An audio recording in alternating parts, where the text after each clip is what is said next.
Thumbnail দেখে বুঝেই গেছো ভিডিওটা কিসের ওপরে। সরস্বতী পুজোর আগের দিনে আমরা সমস্ত টিচার্সরা স্টুডেন্টসরা মিলে এখানে ডেকোরেশন করছি। আর এই ডেকোরেশন মানে করতে যে কি মজা হয়েছে কি বলবো। এই যে সরস্বতী পুজো আসবে এই যে কত দিন ধরে কত রকম প্ল্যান, কত রকমভাবে কিভাবে মায়ের ডেকোরেশনটা যে সাজাবো, মাকে কোথায় বসাবো, মানে প্রচুর প্ল্যান। তো যাই হোক, ফাইনালি সরস্বতী পুজোটা চলে এসেছে। তো এটা আমাদের হচ্ছে ফাইনাল, আজকে ডেকোরেশনটা কমপ্লিট করে তারপর চলে এলাম বাড়ি। আর আছে সন্ধ্যেবেলা গোটা সেদ্ধ হবে, সেই জন্য মা আর বড় মা এখানে বসে বসে সমস্ত সবজিগুলো ছাড়াচ্ছে।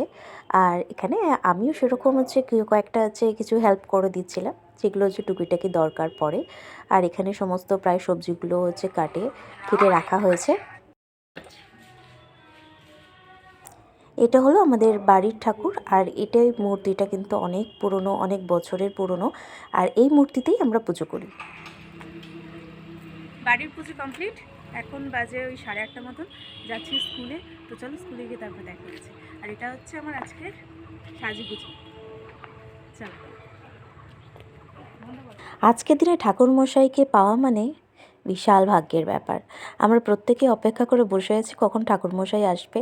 আর ওই যে সরস্বতী পুজো আফটার অল, তো সকলের বাড়িতে যেহেতু পুজো, আর ঠাকুরমশাইয়ের আর পাত্তা কে পায়।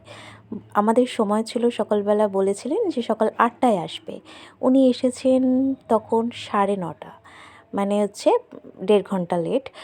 সেক্ষেত্রে আমাদের কোনো সমস্যা না হলেও সমস্ত বাচ্চারা তো সকাল থেকে উপোস করে বসে আছে। আর এই পুজোটা এমন একটা পুজো, সকলেই অপেক্ষা করে বসে থাকে মা সরস্বতীর অঞ্জলি দেবে বলে। আর সেখানে যদি এই ঠাকুরমশাই এত দেরি করে আসে তাহলে কীরকম হয়। আমরা প্রত্যেকেই মানে অপেক্ষা করার পর তো অবশেষে উনি এসে পৌঁছেছে। সো ফাইনালি আমাদের পুজোটা খুব ভালোভাবেই সম্পন্ন হয়েছে।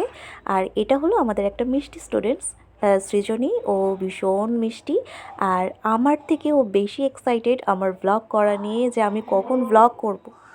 এখন ঠিক ঘড়ির কাঁটায় বাজে দুপুর 2টো। আমরা সকলে মিলে বসে পড়লাম ঠাকুরের ভোগ খেতে।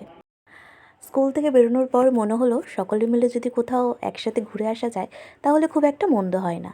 যেমনি ভাবনা তেমনি কাজ, কাছাকাছি চলে গেলাম এই ঠাকুরটা দেখতে। আর এই ঠাকুরটার প্রচুর দেখেছিলাম ফেসবুকে, অনেক অ্যাড দিয়েছিল যে 25-30 ফুটের এই মানে মা সরস্বতী মূর্তিটা করেছে, এবছরই ওরা প্রথম করেছে। মা সরস্বতীর এই মূর্তিটা যে কী অসম্ভব সুন্দর, মানে জাস্ট না দেখলে হয়তো অনেকটা মিস করে ফেলতাম। সেটা দেখার পর মনে হলো যদি আরেকটু কোথাও ঘুরে যাওয়া যায়, তাই জন্য চলে গেলাম কাছাকাছি বেলুড় মঠ। তো সেখানে বেশ কিছুটা সময় আমরা কাটিয়েছি। চলে গেলাম গঙ্গার ধারে, একটা ছাওয়া দেখে জায়গা নিয়ে সকলে মিলে বসে পড়লাম। আর সবাই মিলে গল্প গুজব করলাম যেটুকুন হাতে সময় বাকি ছিল।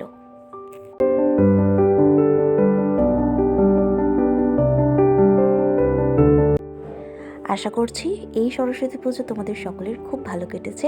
সকলে ভালো থেকো, সকলে সুস্থ থেকো। দেখা হচ্ছে পরবর্তী কোনো এক ভিডিওতে।